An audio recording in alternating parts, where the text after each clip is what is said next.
Si tu as honte de tes fessiers, c'est parce que tu répètes inconsciemment les mêmes erreurs. Et ça détruit tes chances d'avoir des fessiers forts et volumineux. Ton problème, c'est que tu considères les fessiers comme un groupe musculaire classique. Alors que justement, c'est pas le cas. Et c'est pour ça qu'ils stagnent.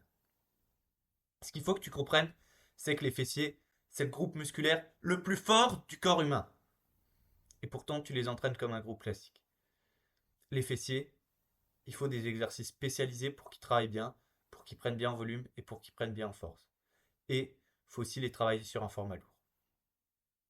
Pour que tu travailles vraiment bien les fessiers, en général, tu vas tourner sur un format entre le 5x5 et le 3x8. Pas plus de répétitions. C'est ça ce qu'il faut pour que tes fessiers prennent du volume. Maintenant, les exercices les plus efficaces pour travailler les fessiers, c'est d'abord le hip thrust. Si tu veux faire grossir tes fessiers, si tu veux qu'ils prennent du volume, tu vas être presque obligé de faire du hip thrust. Tu ne peux pas y couper. Le hip thrust doit obligatoirement être un exercice que tu fais. Le deuxième exercice, ça va être le soulevé de terre et le soulevé de terre classique. Alors, tu peux faire des variantes comme le RDL, mais le soulevé de terre classique lourd sera ce qui complétera le mieux le hip thrust. Ensuite, il y a évidemment des exercices comme le squat, la leg press, les fentes, le good morning, qui travaillent aussi les fessiers. Ça peut venir en complément, mais ça remplacera jamais les deux exercices principaux qui sont le hip thrust et le soulevé de terre. Si tu fais pas ces deux exercices, peu importe ce que tu fais, tu auras des fessiers qui seront au mieux moyens. Tu dois les faire. Maintenant, comment tu fais pour avoir un bon entraînement, une bonne routine pour tes fessiers? Comment tu structures ça sur la semaine? Juste avant que je t'explique ça, déjà, si c'est vraiment plus clair pour toi sur la façon dont tu dois entraîner tes fessiers, sache que je te partage bien plus de valeur dans mon canal WhatsApp. Le lien est dans la description. Va voir, je te donne que des tips tous les 2 jours que tu peux appliquer. C'est fait en 1 minute, c'est des petits vocaux d'1 minute.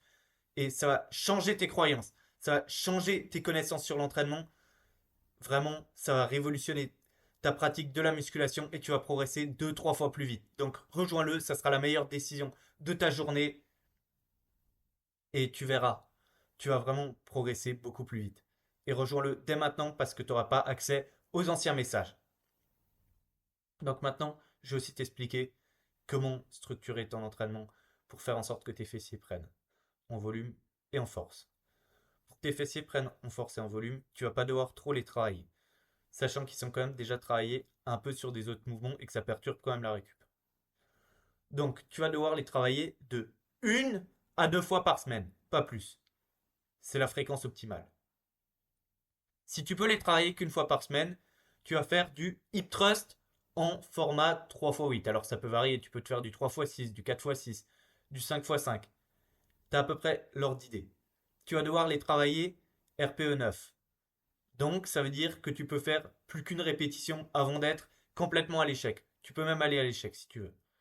Et c'est ça qui va te donner les meilleurs résultats. Ton but, c'est de surcharger le plus possible, tout en gardant une forme propre.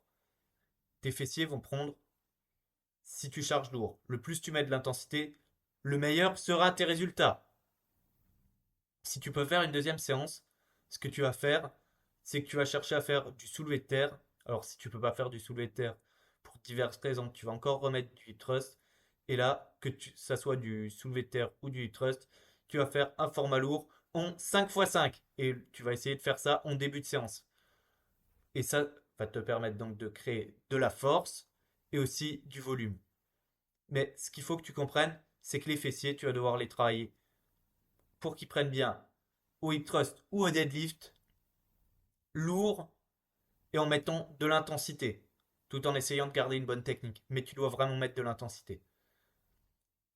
Tente vraiment ça pendant un mois, tu verras, et tes fessiers, ils auront déjà pris beaucoup de volume et beaucoup de force aussi. Tu verras, il y aura des sacrés changements. Maintenant, si tu es encore là, c'est la fin de cette vidéo. Je t'invite vraiment à rejoindre le canal WhatsApp. Tu vas voir, tu prendras beaucoup plus vite. Donc, vraiment, rejoins-le, ça va booster ta progression. Et comme je l'ai dit, tu n'auras pas accès aux messages précédents. Donc, le plus vite tu le rejoins, le plus vite tu gagneras et le plus vite tu transformeras ton corps et tu atteindras le physique de tes rêves. C'est que des exercices pratiques que je te donne et ça va booster ta progression.